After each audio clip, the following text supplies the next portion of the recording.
Bienvenidos y bienvenidas a todas y todos en América Latina y el Caribe que van a escuchar y van a ver esta conversación, digamos, con Patti Londoño Jaramillo, quien fue vicecanciller en Colombia en gobiernos pasados y que es responsable, junto con la diplomacia colombiana, de haber hecho posible los objetivos de desarrollo sostenible en el seno de la Organización de Naciones Unidas y en el contexto de crisis ecológica global que vive el planeta, y en ese sentido una conversación necesaria. Este capítulo de hoy se llama 2030 ODS en el espacio. ¿Qué significa esto? En el espacio público, en el espacio de las relaciones internacionales, en el espacio público-privado, en el espacio de las universidades, cómo han ido cuajando estos objetivos de desarrollo sostenible, y para eso contamos de manera privilegiada con una de las personas que fue artífice en el desarrollo de este tipo de objetivos en Naciones Unidas,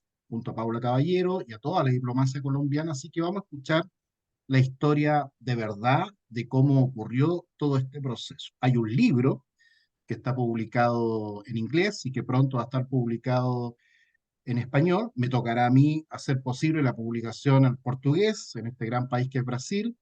Así es que desde Brasilia, a las 12:40 día, a las 10:40 de Bogotá, Colombia, contamos con la participación de Patti Londoño.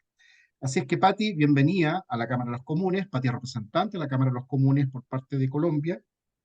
Y primero que todo, preguntar cómo fue que tú llegaste, Patti es diplomática, pero cómo llegaste en términos muy concretos a ser partícipe de este esfuerzo internacional global de los Objetivos de Desarrollo Sostenible.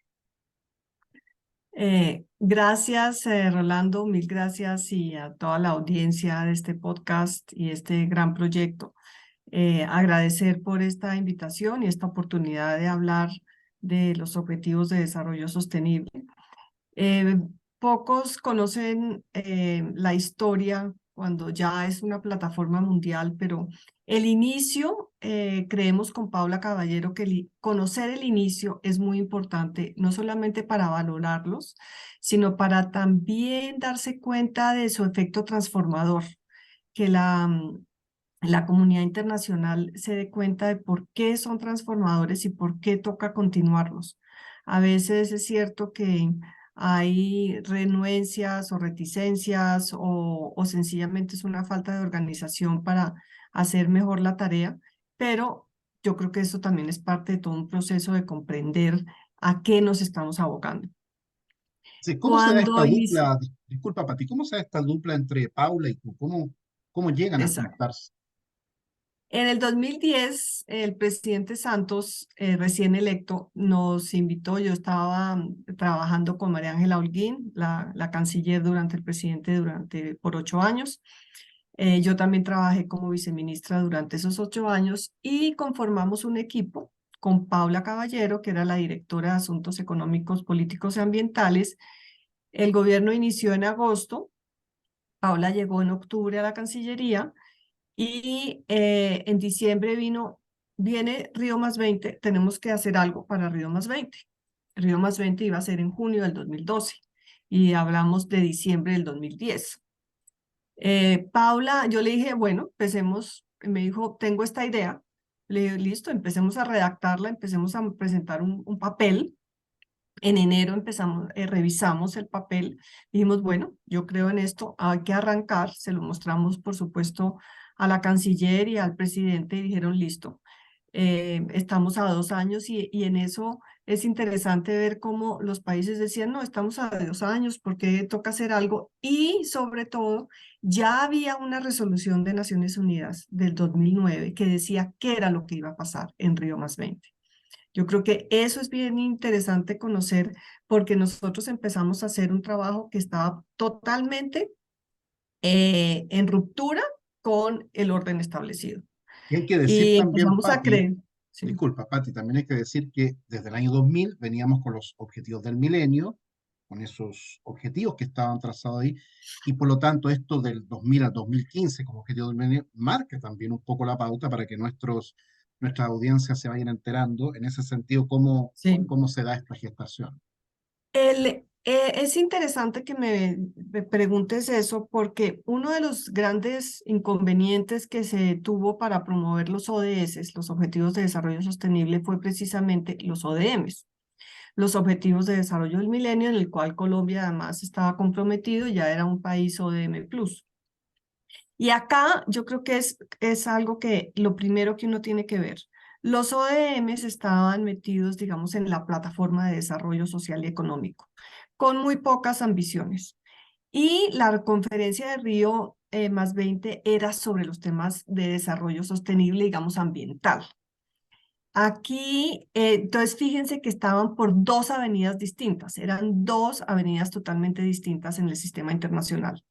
Una de las preguntas que nos hacían, ¿por qué toca empezar a revisar los ODMs? ¿Qué va a pasar con los ODMs si esos se cumplen en el 2015?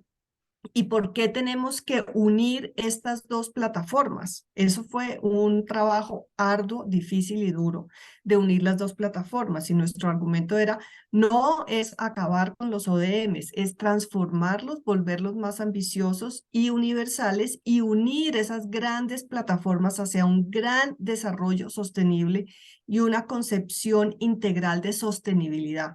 Yo creo que es importante que nos demos cuenta porque algunos piensan que es un resultado natural, pero no lo es, porque lo que se hizo fue unir dos avenidas y dos sistemas totalmente apartes en Naciones Unidas. Yo creo que ese es uno de los grandes valores que se hizo con esta iniciativa. En ese contexto, tú planteaste que se reúnen en el 2010, se plantean, digamos, los desafíos Río y el umbral 2015. ¿Qué significó en este contexto para ti Indonesia 2011? Sí, ahí en la reunión de Solo, Paula participó. Fue la primera vez, y eso lo decimos en el libro, fue la primera vez. Antes de eso, yo quiero decir, empezamos a hacer una diplomacia por fuera del régimen establecido de las reuniones que se hicieron preparatorias para Río +20, porque esa reunión estaba en torno a dos temas que habían sido establecidos en la resolución del 2009. Entonces ahí era todo lo de economía verde, que había un gran rechazo por parte del G77, no por el concepto en sí, sino por las condicionalidades que se imaginan que pueden creer. No era un concepto todavía muy establecido, muy acordado, no había grandes preocupaciones en torno, eran por supuesto una agenda muy europea. Y el otro tema de agenda muy europea también, y solamente algunos pocos países en desarrollo, era el tema del cambio de la UNEP a una organización. Estos eran los temas principales y fíjense que cuando uno hace seguimiento de la cumbre, estos temas finalmente no salieron porque había una gran problemática, una gran confrontación, todavía no están realmente metidos en el consenso universal. Por eso los ODS, lo que hicimos nosotros fue meterlos poco a poco, pero sabiendo que era como un tema revolucionario. Así es. Hay que, Estábamos por fuera del sistema y así fue como comenzamos a trabajarlos. Paula empezó a hacer, y los revisábamos juntas, unas notas conceptuales y las empezamos a distribuir a los países. Empezamos a ganar adeptos y aquí es muy importante decir que no solamente es con los países, sino también trabajamos muchísimo con la sociedad civil.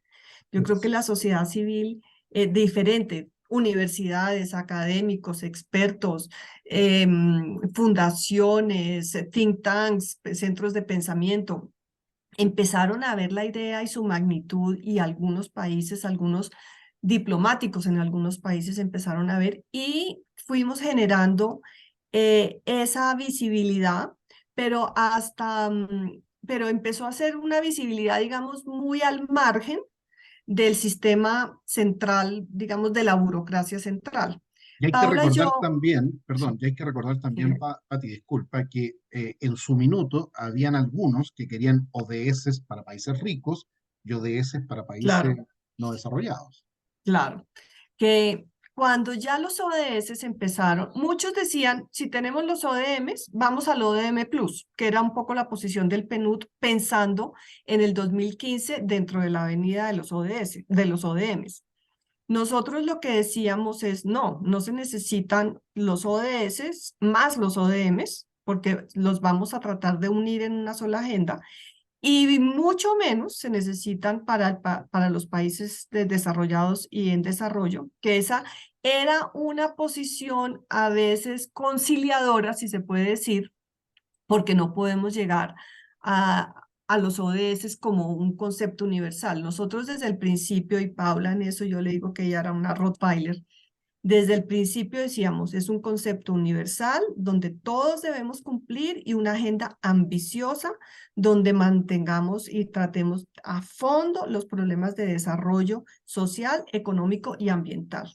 Y por ejemplo, hicimos muchos trabajos diciendo, fíjense, los ODMs tienen unas limitaciones, no tienen esas agendas o esos indicadores realmente ambiciosos de transformación.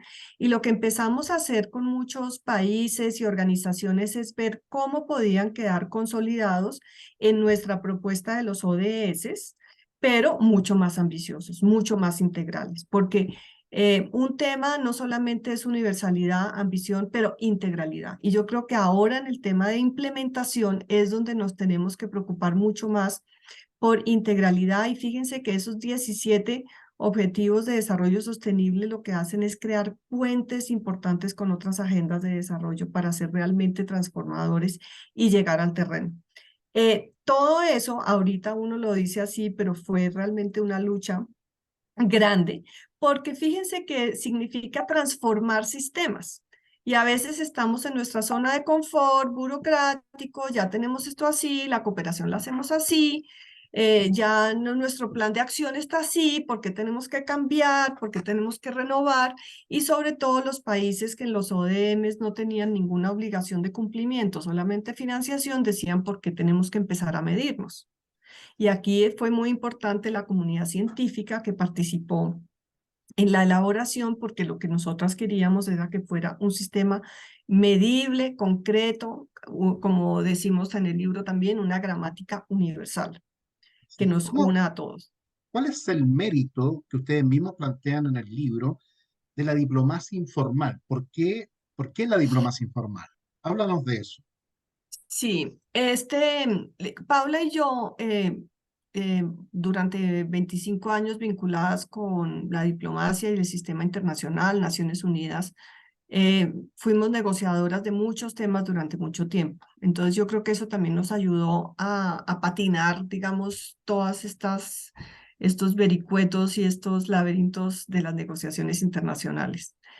Y sin lugar a dudas, la diplomacia deportiva, la diplomacia informal fue una de las grandes aliadas, porque lo que dijimos, listo, si lo metemos, ya no hay forma de meterlo en el sistema formal, ya no hay forma. Hasta la sumisión de todas las propuestas de los estados, que era en noviembre del 2011, que fue un día clave para nosotros. Ya no hay forma de ponerlo ni en otra resolución ni nada de esto, nos vamos a poner a meterlo a través de la diplomacia informal, haciendo unos eventos paralelos en diferentes reuniones, una de ellas, por supuesto, la de Indonesia, donde Paula logró en una reunión decir, mire, tenemos esta propuesta. Se hizo una anotación, digamos, al margen en esa declaración diciendo que se había presentado esta nueva iniciativa que veían con interés. Entonces, eso ya fue un gran logro porque también así el sistema de la ONU hay que considerar no solamente al sistema, sino a la burocracia, que es importante en todas estas negociaciones. Nosotros trabajamos también en paralelo los estados, las decisiones gubernamentales y mucho también a la Secretaría y a las otras agendas, a las otras agencias. Hubo países de América Latina y el Caribe, como Guatemala, como Perú, entre otros, que empezaron a enganchar desde el principio. ¿Cómo se dio eso también de los primeros países que dijeron, esta es la ruta? Sí, cuando Paula empezó en las reuniones informales, en los pasillos, en la ONU, aprovechando incluso cada sesión de preparación de Río Más 20, empezó a hablar con algunos países, a mostrarlo, sus notas conceptuales, y las delegaciones de Guatemala y de Perú, primero Guatemala y luego Perú, se unieron. Nosotras quisimos que fuera una iniciativa latinoamericana. que pensábamos que era muy importante. Y en su momento, en septiembre, la CEPAL nos invitó a una de las reuniones regionales, pero no fue posible el consenso regional, por más que Paula hizo todo lo posible para que la presentáramos al mundo, ya algunas decisiones políticas de algunos países. Sin embargo, nosotros seguimos. Y otro gran momento de la iniciativa fue cuando Emiratos Árabes Unidos patrocinó una de las notas conceptuales también, porque eso quería decir que era no solamente latinoamericano, sino que había otros países de otras regiones involucrados. Nosotros en el libro manifestamos esa gran gratitud por Emiratos, Perú y Guatemala. México jugó un papel muy importante. México no copatrocinó, digamos, las notas conceptuales, pero México en las negociaciones, como México no negociaba con el G77, negociaba independiente, México fue un país y un actor clave, fundamental para la iniciativa y sobre todo en el marco del grupo de trabajo abierto que involucró expertos. Entonces, México también fue un país muy importante. Brasil, yo creo, me imagino que quieres saber un poco sobre Brasil. Nosotros hablamos en el libro también de la posición de Brasil. Yo creo que Brasil, como era el anfitrión, tomó una posición al principio reservada. Incluso decía si para llegar a algún acuerdo era necesario dos tipos de ODS, pues hagámoslo para llegar a un acuerdo. Brasil al principio observaba, pero uno entiende que no se quería meter a fondo con esta iniciativa porque era el anfitrión, le quedaba Ah, muy difícil meterse, pero Brasil sí hizo una observación clara, permanente de las propuestas y fue muy importante Brasil, porque al final en la cumbre, cuando Brasil claramente se dio cuenta que no iba a salir el consenso o algo significativo de impacto a través de los dos temas centrales que se habían planteado, Brasil, y me acuerdo, el ministro Patriota fue una persona increíble para darse cuenta de la magnitud de la transformación que podían ser los ODS. En el libro también dejamos esto sí. consignado, cuando por fin se aprobó y todos los que estuvieron ahí y conocen toda la dificultad de llegar a acuerdos, sobre todo en textos tan complejos como los que se negocian para las cumbres, cuando se aprobó el texto, y el texto obviamente no se aprobó como finalmente después del grupo de trabajo. Por eso nosotros sabíamos que era importante hacer el grupo de trabajo, porque todavía no estaba la madurez dentro de la organización para redactar en Río+20 los ODS, precisamente porque era una agenda muy transformadora y En unía ese, dos avenidas. en ese contexto específico de Brasil 2012, ya había una idea de lo que finalmente alcanza ya con nombre propio los 17 objetivos. Sí. ¿Había una idea numérica, había una idea conceptual de estos objetivos de desarrollo Sí, sostenible? nosotros y ahí yo creo que también es interesante que uno a veces para avanzar tiene que echar un paso atrás. Nosotras y Paula, que es una persona tan brillante, empezamos a mirar cuáles son los temas y poner indicadores, qué es lo que queremos, la métrica, y son más o menos los que tenemos ahora, los que tenemos ahora. Pero cuando presentábamos eso tan explícito, los países como que decían, no queremos meternos en esto. Y además, en medio de toda la negociación, porque no solamente estamos negociando los ODS, sino todos los otros temas de la cumbre, empezamos a recapitular y empezar a ser más generales. Sin embargo, nosotros sí fuimos metiendo en la idea de las personas, mire, los ODS pueden ser esto. Como ya de cierta manera había los referentes de los ODMs de trabajar como unos indicadores y unas metas muy puntuales, pero en Río lo que hicimos fue aceptar que no iba a salir nuestra lista como la habíamos planteado, pero por eso era tan importante el grupo de trabajo de expertos, que es muy distinto al grupo de trabajo de composición abierta que maneja por lo general Naciones Unidas, porque acá fue un grupo muy especial que nosotros también narramos en el libro cómo se conformó, que para nosotros en la medida en que no fue posible poner la lista que nosotros habíamos planteado, dijimos lo más importante es que salga este grupo abierto de negociación. Perfecto. ¿Qué vino después de Río? ¿Cuál es el itinerario hasta llegar a consolidar los Objetivos de Desarrollo Sostenible en el seno de Naciones Unidas y como la Agenda 2030? ¿Qué hubo después de Río?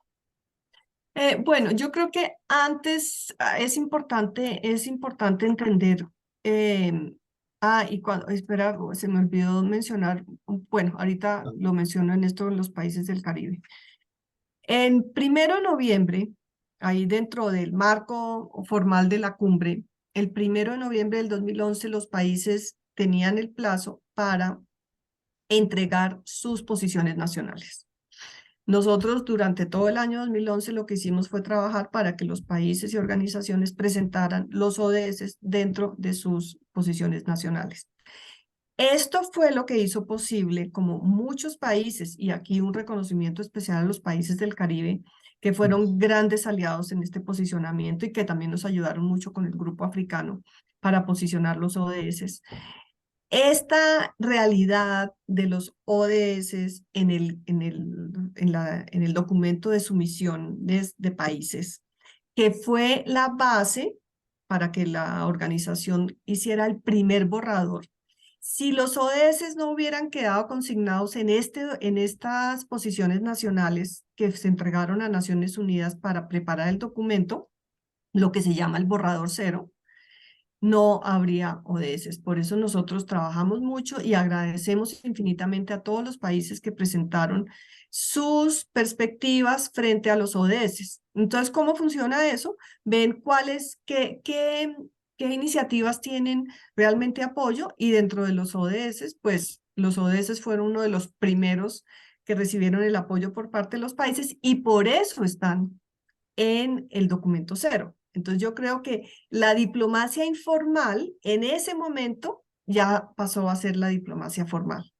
Y ahí ya al ser un documento, ya ser un tema dentro de la negociación, ya nosotros dejamos la diplomacia informal y empezamos a trabajar dentro del grupo de los 77 y ahí también contamos bastantes historias complejas del Así mundo de los es. 77, pero para hacer realidad la llegada a Río.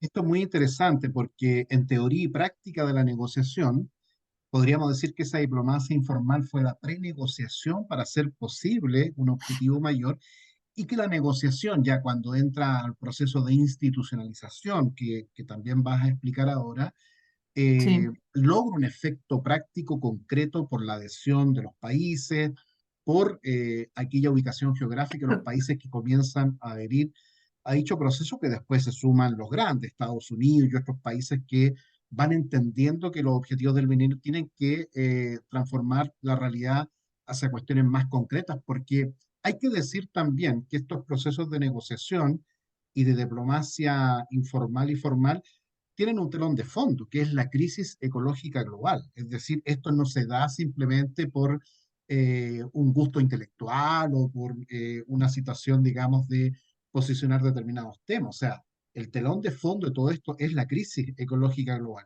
En ese contexto, una vez van avanzando los años, hoy día estamos en el 2023, pero cada vez se hace más visible también los efectos del cambio climático, se hacen visibles las soluciones que están tomando los respectivos países respecto de estas temáticas complejas. Entonces, ¿cómo llegamos ahora a esto que en el libro plantea un poco el capítulo 6 y el capítulo 7? El capítulo 6 como un proceso tortuoso, háblanos un poco de eso, y el capítulo 7 respecto de la evolución del texto de negociación en este espacio que tenemos acá en el podcast. Mm. Bueno, de la primera parte a la que te refieres, yo creo que sí, esa transición de la diplomacia informal a la diplomacia formal fue clave, porque nosotras también somos conscientes que si no es un acuerdo a través de Naciones Unidas, nada se logra. A veces vemos muchas iniciativas muy buenas, maravillosas, por fuera de lograr meterlo a la ONU. A nosotros nos Es. benefició que habíamos trabajado tantos años como negociadoras. Es un ejercicio interesante y tú que tienes también y que has trabajado tanto en la negociación con diferentes conceptos muy novedosos, la negociación informal fue fundamental y la negociación formal. Nosotras somos convencidas de la negociación, de la creación de consensos, por eso trabajamos tanto en eso. Las Naciones Unidas muchas veces, el sistema multilateral, las personas critican, eso no llega a nada, pero fíjense que son 193 países sentados para llegar a acuerdos. Cuando ese acuerdo se logra, tenemos garantías de que podemos hacer algo. Que toma tiempo, por supuesto, que hay muchas complejidades en torno a los temas también. Tú mencionas la crisis ecológica. Lo que es interesante en este tipo de negociaciones, lo que nosotros tratamos de ver, porque muchas veces estamos confrontados. Si yo hago esto, entonces quiere decir que le quito acá. Y acá lo que nosotros decíamos era, fijémonos en un desarrollo sostenible realmente integral donde incorporemos la calidad de vida de las personas, pero también la salud del planeta. No son incompatibles. Por eso Ujú. temas como educación son tan importantes. Y una agenda, digamos, armoniosa de colaboración, de cooperación y no de confrontación, porque muchas veces lo que nos pasa es que como estamos metidos permanentemente en esa confrontación frente a todo, todo lo queremos volver un tema también de seguridad, perdemos de vista el largo plazo y lo que podemos hacer. Tú al principio de esta charla decías que los ODS están en todos los ámbitos gubernamentales, privados, públicos. Yo pienso que cada uno de nosotros como individuo puede contribuir en los ODS. Si nosotros nos pusiéramos realmente esa camiseta de que todo inicia por cada uno de nosotros como individuos, cada uno de nosotros, con la conciencia que tengamos para cumplir los ODS y para hacer una transformación realmente.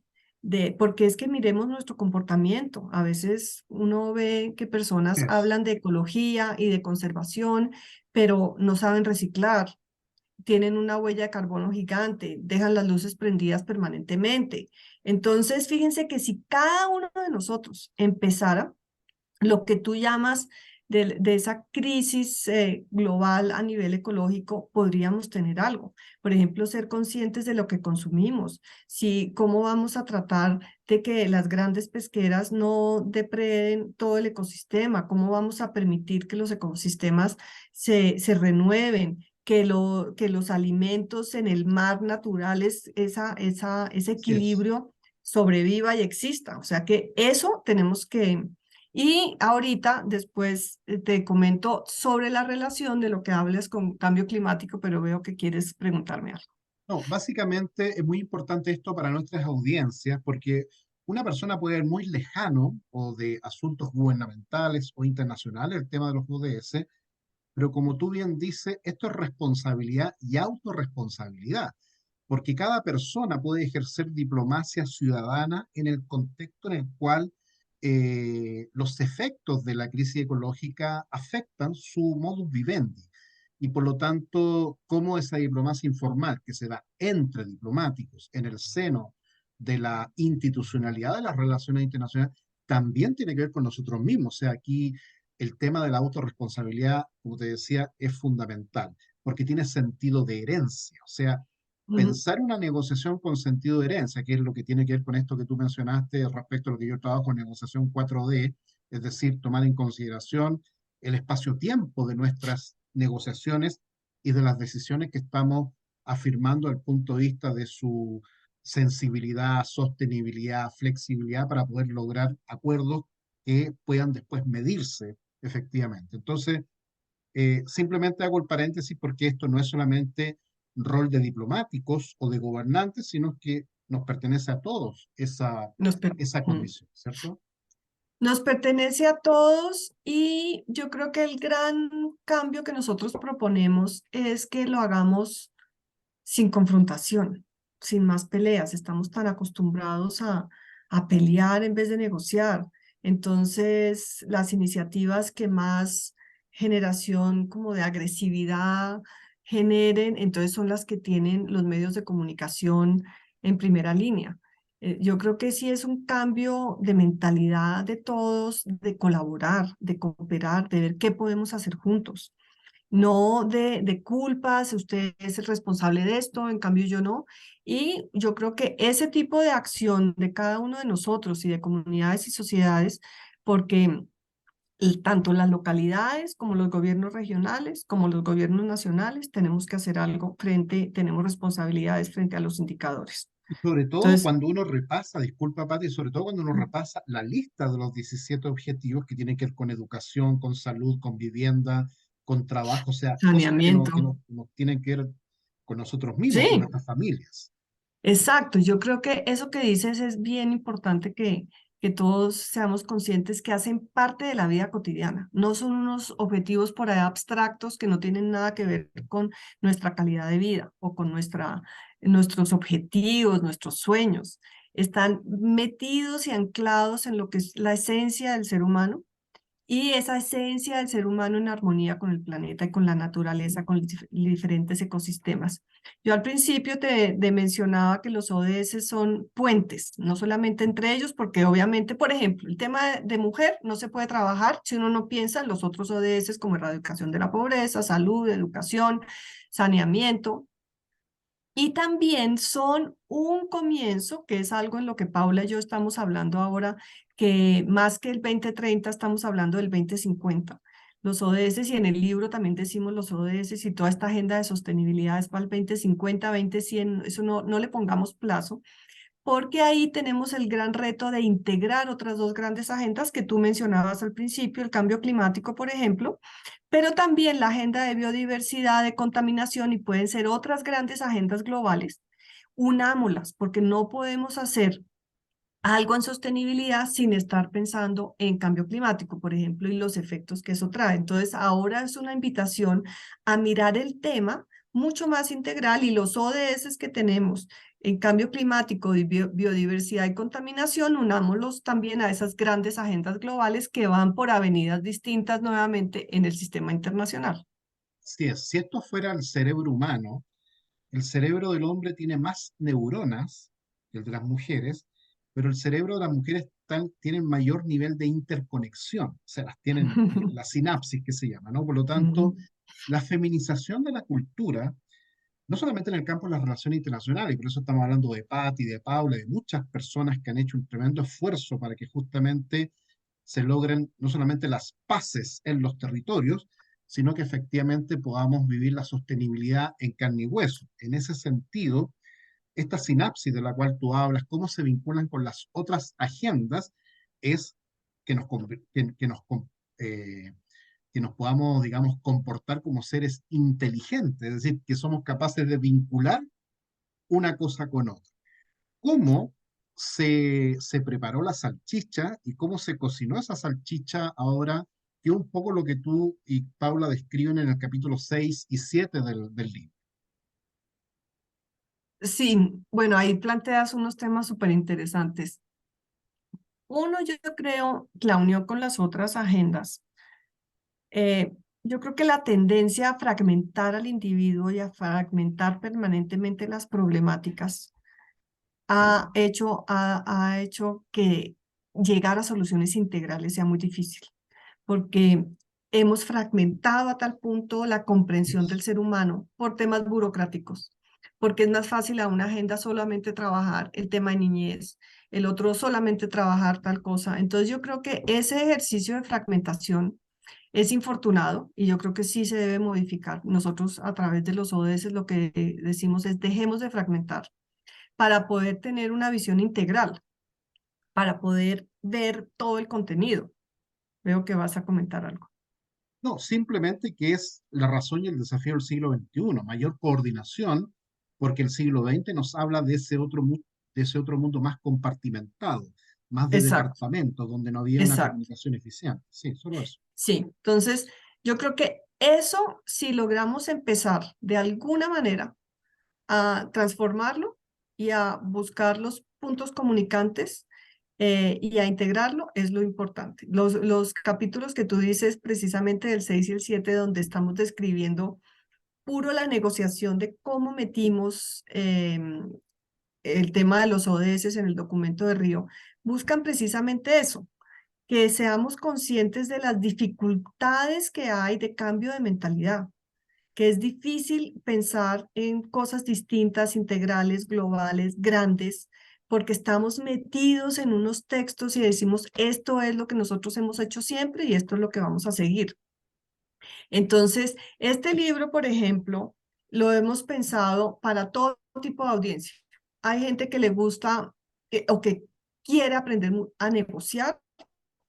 Por ejemplo, este libro le va a enseñar a negociar en Naciones Unidas, porque además están los documentos y tú lo tienes ahí con los anexos que son súper valiosos, porque ahí se ven las posiciones de todos los países y lo que eran los tachones que nos hacían permanentemente con el tema de los ODS, que quedó por suerte un capítulo de los ODS a pesar de todos esos tachones, entonces es increíble que hubieran sobrevivido a tanta oposición, pero yo creo que esa oposición también es porque es difícil cambiar las mentalidades, es difícil que nosotros empecemos a hacer cosas diferentes, a pensar cosas diferentes. Y al mismo tiempo, entre más, y es lo que a veces decimos en algunas charlas, entre más oposición tenga su iniciativa, más valiosa ella es. Entonces hay que perseverar, hay que creer. Y tú mencionaste también el tema de mujer, de como ese enfoque femenino. de Nosotras feminizar la no cultura, feminizar la cultura. somos, nosotras creemos como que pues éramos Paula y yo, la ministra Holguín, por supuesto con el apoyo del presidente Santos, y empezamos a trabajar con muchas mujeres, no solamente en la sociedad civil, sino también en gobiernos que empezaron a aproximarse. Y lo interesante es que de alguna manera al principio fue como la idea que captó más a las mujeres porque nosotras no estábamos metidas en ese mundo, digamos, tradicional. La Y al mismo sinapsis. tiempo, cuando empezamos a hacer el proceso de publicación del libro, encontramos una mujer maravillosa como Lynn Reiner, una editora espectacular como Pia Kohler, otra editora como María, Así es. entonces fue increíble cómo eso se fue juntando y nosotros fue que después dijimos, bueno, hay mucha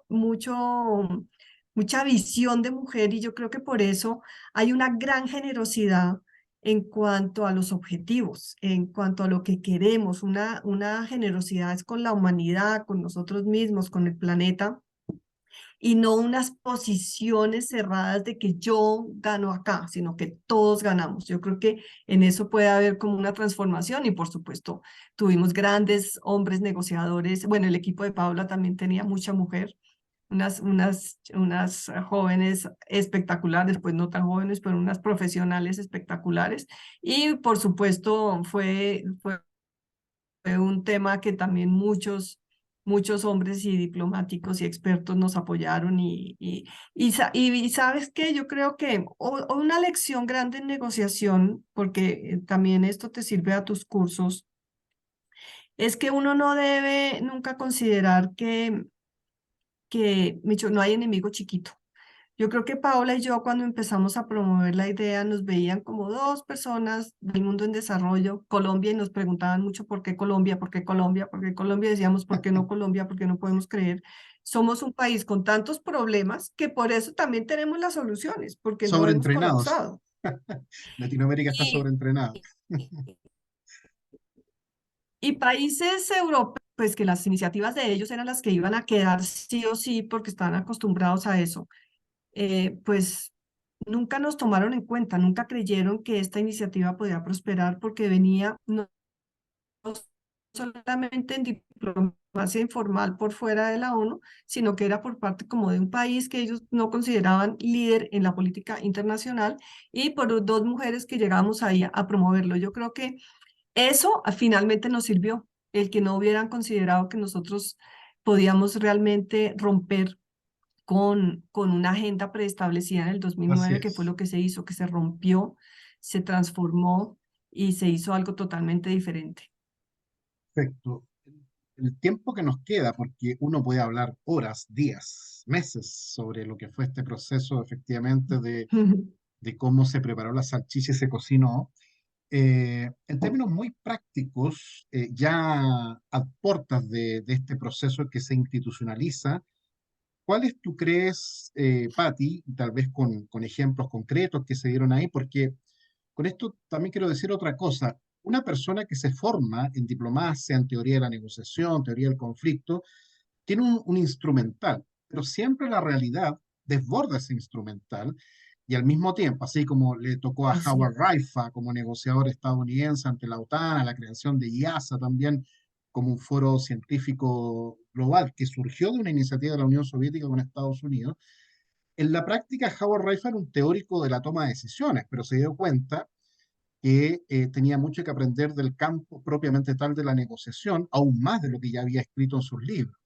Me imagino que tú, que también eres escritora y que eres académica, ahí se da una pulsión interesante entre los conocimientos, las experiencias, los aprendizajes y las prácticas, que muchas veces la academia las trata de manera compartimentada, pero en la práctica, cuando tú hablas de sí. la diplomacia informal y avanzando ya a la institucionalización de los ODS, ¿qué fue lo que te ocurrió a ti personalmente, que estás formada en este campo profesionalmente, académicamente, respecto de esas prácticas? ¿Cuáles fueron aquellos Sí. puntos fundamentales del preparar la salchicha y cocinarla en lo que fueron los ODS?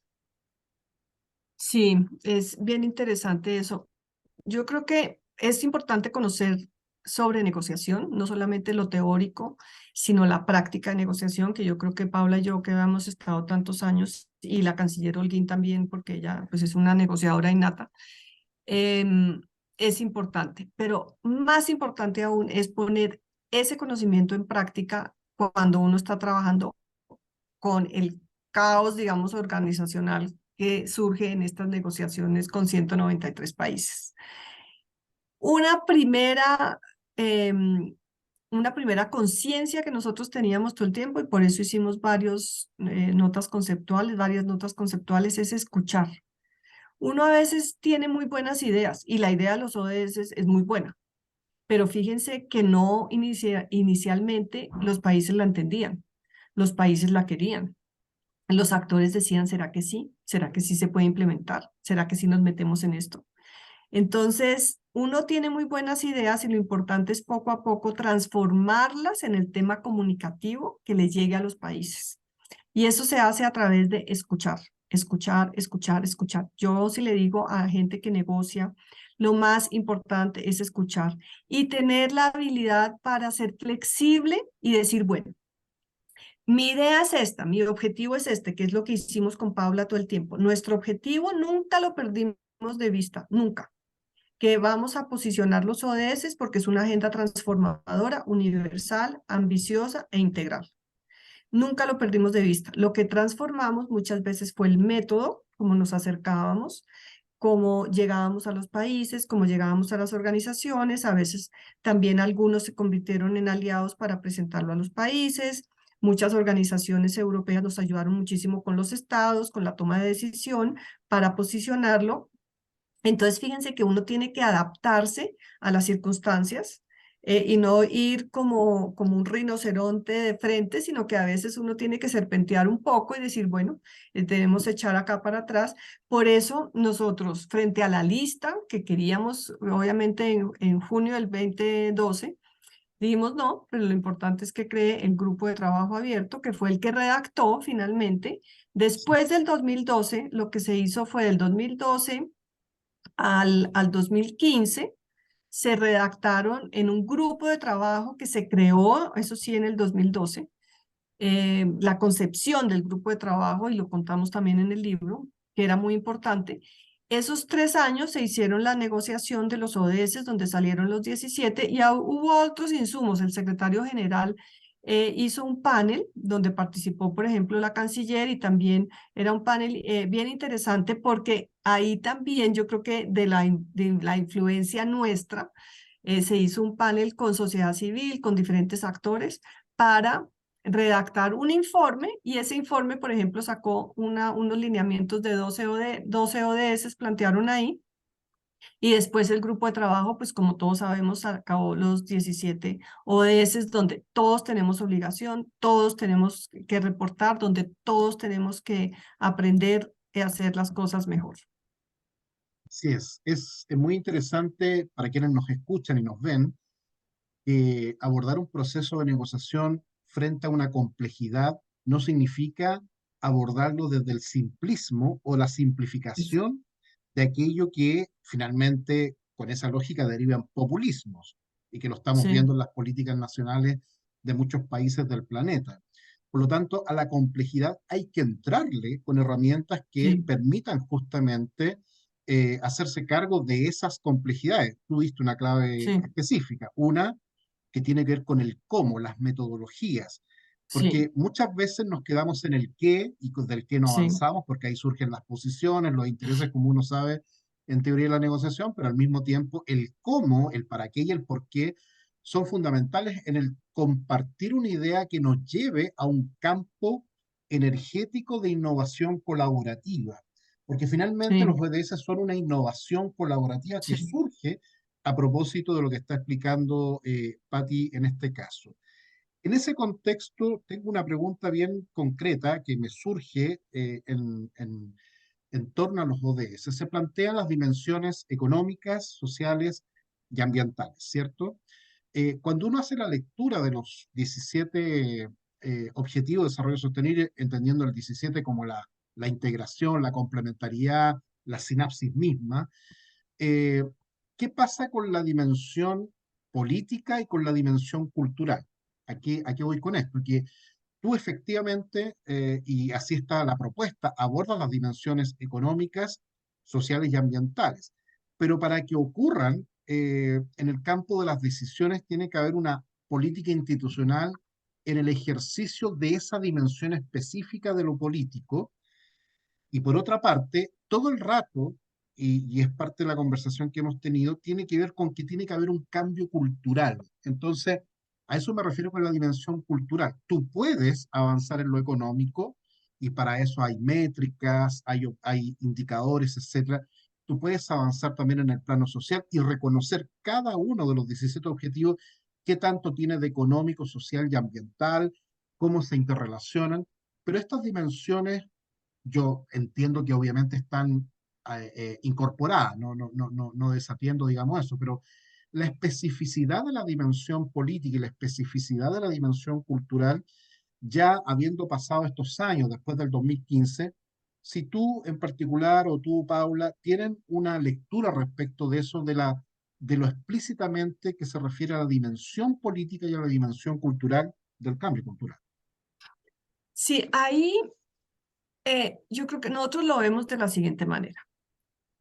Si tú miras como en círculos, pones un primer círculo donde están los ODS, con todas sus dimensiones.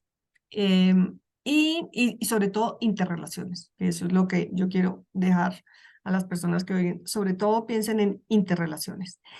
Y ese círculo, hacemos otro círculo alrededor, y ese es el contexto.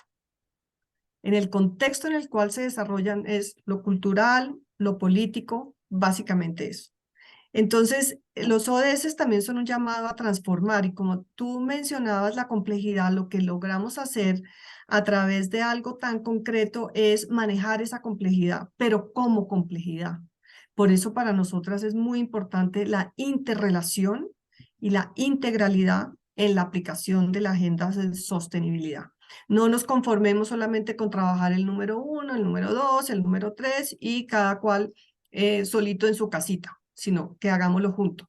Y la transformación cultural, de mentalidad, de visión, es el contexto en el que debemos trabajar. Y eso se trabaja diferente en diferentes sociedades. Hay unas sociedades que van de pronto que lo van a hacer por este lado, otras por otro, porque no todos somos iguales y yo creo que por eso ahí otro concepto bien importante es la universalidad diferenciada, que eso es algo que nosotros desde el principio abogamos para hacer posible los ODS. Todos tenemos responsabilidades, pero, pero son diferenciadas porque los niveles de desarrollo que tenemos son diferentes. Y lo político, que es también esa parte grande del contexto, lo político lo alimentamos todos. Las decisiones que nosotros tomamos como sociedad civil, como comunidad, como localidad, Nosotros a veces decimos los políticos hacen, pero ¿quiénes son los responsables de elegir a esos políticos? Entonces, los criterios, la política en los diferentes países, el contexto político también es diferenciado, pero se Así es. alimenta en las democracias, se alimenta de nosotros. Entonces, yo creo que hay que verlo así, en un primer círculo, esa agenda de sostenibilidad y cómo nosotros la podemos transformar aún más cuando trabajamos esa conciencia política y cultural que depende de nosotros. Así es como Paula y yo lo vemos. Así es. En el plano más académico o teórico, algunos postulan de que existe una sostenibilidad débil y una sostenibilidad fuerte, ¿sí? En términos de sostenibilidad débil, que hay un cortocircuito entre el concepto o el paradigma del desarrollo y la sostenibilidad integral. En ese sentido, ¿tú crees que la negociación que se dio en Naciones Unidas y sus resultantes, o sea, lo que está ocurriendo hoy día, están más orientados a fortalecer esta idea de la sostenibilidad independiente de las estrategias de desarrollo que cada país asume o que el sistema internacional en su conjunto asume como tal, como desarrollo, como palabra, concepto, paradigma, o es una situación simplemente en tránsito que va a tener que ver con las prácticas que finalmente con una ideología o una teoría en particular? ¿Cómo lo ves tú? Bueno, esa discusión es bien interesante, ¿verdad?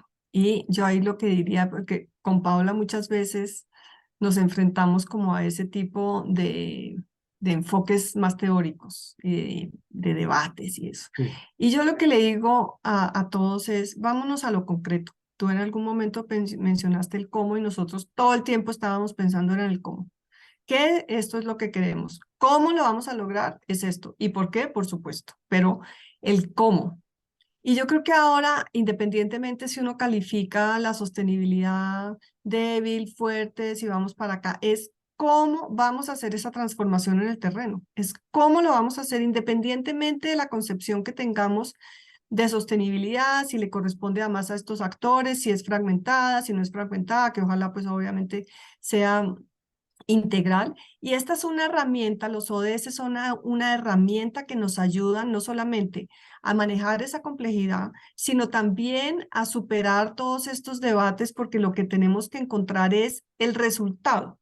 ¿Qué es lo que va a ser un resultado óptimo para la calidad de vida de las personas y en armonía con el planeta? así Entonces es. es el cómo, lo concreto a lo que debemos ir y obviamente, y tú en algún momento también mencionabas que a veces los debates académicos y teóricos están muy alejados de lo que son las negociaciones en sí, los acuerdos que se llegan. Entonces yo creo que por eso además creo que este libro sirve mucho para los académicos para aterrizar muchísimas de sus teorías y decir, bueno, en la práctica mire cómo funciona. En la Así práctica es. funciona así, más bien porque no pensamos nosotros le mandamos algunas notas a la Universidad de Harvard, al centro tan importante de negociación, porque decíamos, bueno, esto es una negociación de verdad, ¿no? Esto Claro. aquí sí pasó de verdad y Vamos, aquí tenemos unas herramientas que pueden aprender cualquier teórico o estudioso de la negociación. Pero yo ahí lo que te diría es, vamos al cómo, a lo concreto y a lo que tiene resultado en el terreno. perfecto. En estos últimos minutos, Patti, y entendiendo que estos temas dan para mucho, ¿tú has encontrado en el tiempo, después de que se consolidan en el seno de Naciones Unidas como Agenda 2030, los Objetivos de Desarrollo Sostenible, ¿tú has encontrado algún caso, ejemplo, en cualquier país del planeta, en cualquier lugar, en cualquier situación, contexto, alguna institución o alguna comunidad que esté aplicando los 17 Objetivos de Desarrollo Sostenible, así como propiamente tal? Yo creo que como propiamente, de pronto debe haber, no sé si los 17, pero yo creo que sí puede haber comunidades, y aquí yo quiero resaltar una cosa, el rol tan importante de la sociedad civil después de la adopción de los ODS, del sector privado. Fíjense cómo todas, gran parte, casi todas las organizaciones y grandes organizaciones tanto públicas como privadas, han incorporado en sus planes de acción el tema de los ODS, se han sumado a esta agenda de los ODS y es una cosa, por supuesto, voluntaria, pero las grandes transformaciones que han hecho en ellos. Yo creo que uno podría ver y tendría, en este momento no se me ocurre tal empresa o tal país. Lo que sí, lo que sí percibimos y es algo en lo que Paula y yo queremos trabajar bastante es que empiecen a aplicarlos con una visión de integralidad. Las agencias del sistema, y nosotros le hemos dicho 1000 veces y hemos hecho llamados a las agencias del sistema de Naciones Unidas que se unan, a veces es por temas burocráticos y de financiamiento que no se unen para implementar, pero ahora se crearon como las grandes coaliciones, pero en esas grandes coaliciones es para implementar los diferentes ODS de manera integral y no para que cada una por separado haga su trabajo frente a un tema. Pero bueno, puede ser el inicio, Así que es. esas coaliciones que se llaman issue-based coalitions, que ya tengan, digamos, una problemática incorporada donde vincule a varios ODS y las diferentes organizaciones contribuyan a eso. Todavía debemos hacerlo y yo creo que por eso es un trabajo que todos tenemos que hacer Así de, es. de fomentar esos puentes entre los ODS, que eso es lo que, pero yo creo que es parte del aprendizaje y el cambio cultural que tenemos que hacer, de empezar a mirar de manera integral y no fragmentada. Totalmente. Un hito que marcó la época de los 90, el inicio de los 90, terminando la Guerra Fría, eh, y que por las razones por las cuales nos tocó conocernos el año 91, en un foro que organizaba Naciones Unidas en Villeta, que tenía que ver con tratamiento y resolución de conflictos, y donde una de las parte de la agenda, digamos, que tenía que ver con los temas que abordamos en esa oportunidad en Colombia, tenía que ver con que el nuevo nombre de la paz es el desarrollo, y al mismo tiempo en cada país, consenso de Washington de por medio y todo ese contexto, digamos, internacional, los países comenzaron a abordar dentro de sus reformas educacionales los objetivos transversales, y donde la educación para la paz era fundamental. En ese contexto, en ese hito cambio de ciclo histórico, Guerra Fría, posguerra fría, ¿tú te imaginas como una necesidad, sobre todo sustentada en el cómo, que los ODS también impacten las reformas educacionales en nuestros países? Es decir, cómo esos 17 objetivos están en los planes de estudio desde la educación preescolar hasta la educación universitaria y de educación avanzada? Porque, como decíamos al principio, tiene que ver con el cambio de las personas. ¿Qué mejor espacio público que la educación para que esos objetivos, digamos, pasen a ser transversales en los propios procesos formativos y de educación continua también, por cierto, que tienen las personas? Sí, muy, muy importante. Y así como tú dices, hace unas décadas hubo un cambio de paradigma. Los ODS lo que hicieron fue un cambio de paradigma. Yo creo que por eso fueron tan complejos para ser adoptados, para ser entendidos, porque lo que estábamos invitando era realmente a un cambio de paradigma. Debemos empezar a hacer las cosas distintos, de manera distinta.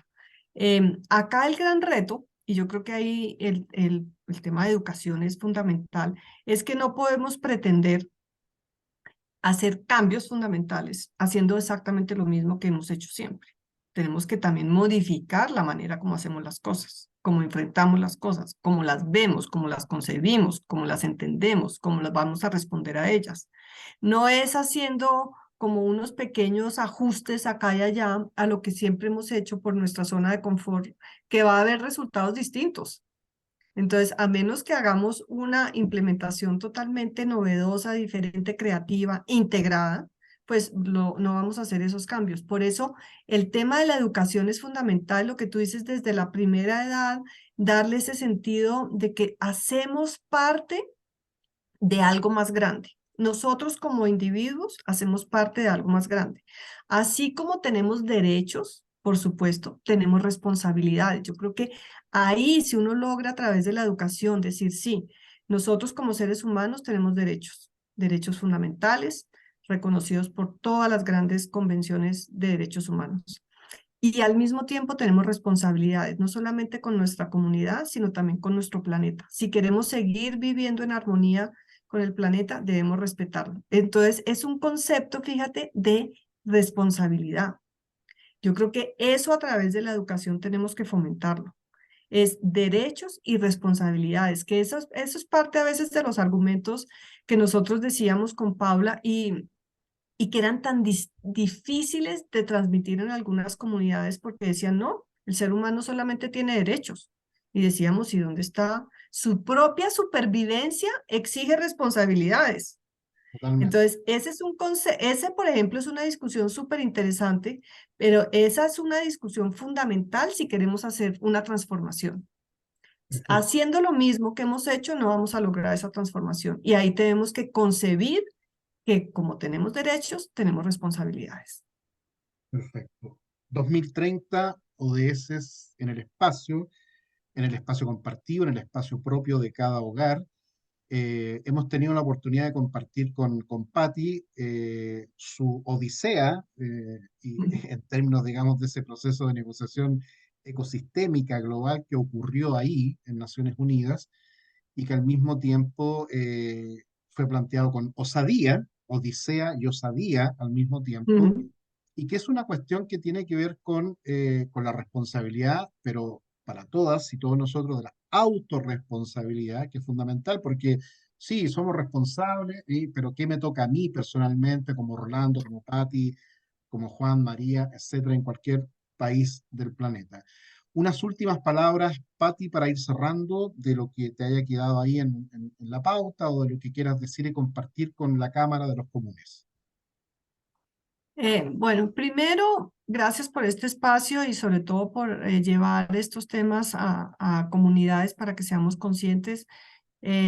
Yo querría solamente concluir diciendo que es importante conocer el origen de los ODS para que los valoremos, para que los perpetuemos. No es una agenda de corto plazo. No permitamos que el sistema internacional por conveniencia o facilidades diga, ay no, ya busquemos otra herramienta porque nos cansamos con esta. Entonces, perpetuamente estamos iniciando cosas nuevas y nunca estamos produciendo ningún resultado.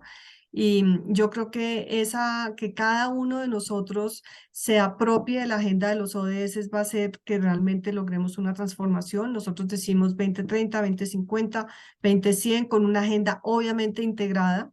La herramienta de los ODS nos da esa integración para hablar de sostenibilidad, de cambio climático, de biodiversidad, de contaminación y otras grandes agendas. Pero mi invitación es que nos apropiemos de esta agenda, la hagamos sacar, la saquemos adelante en todos los ámbitos en los que nosotros trabajamos y yo creo que ahí empezamos a hacer la diferencia. Y mil gracias de nuevo por esta invitación. Y Patti, a toda nuestra audiencia, a toda nuestra gente que es parte de la Cámara de los Comunes, tener el privilegio de compartir con Patti este tema transversal, porque cubre distintas secciones de la Cámara de los Comunes, como negociando la negociación, entre crisis y cruces, entre naciones y nociones, economías en colores, etcétera, nos permite justamente un diálogo fraterno, intergeneracional, internacional, que es lo que busca la Cámara de los Comunes. Mil veces agradecidos por esta oportunidad de dialogar contigo y ya se estará compartiendo por las redes sociales. Muchas gracias. Saludos a Colombia, a Bogotá en particular, tierra muy querida, donde yo he aprendido mucho y espero seguir visitando. Estamos desde acá, Brasilia, despidiendo este capítulo. Gracias, Patti. Nos vemos. Hasta luego. Hasta Chao, luego. chao.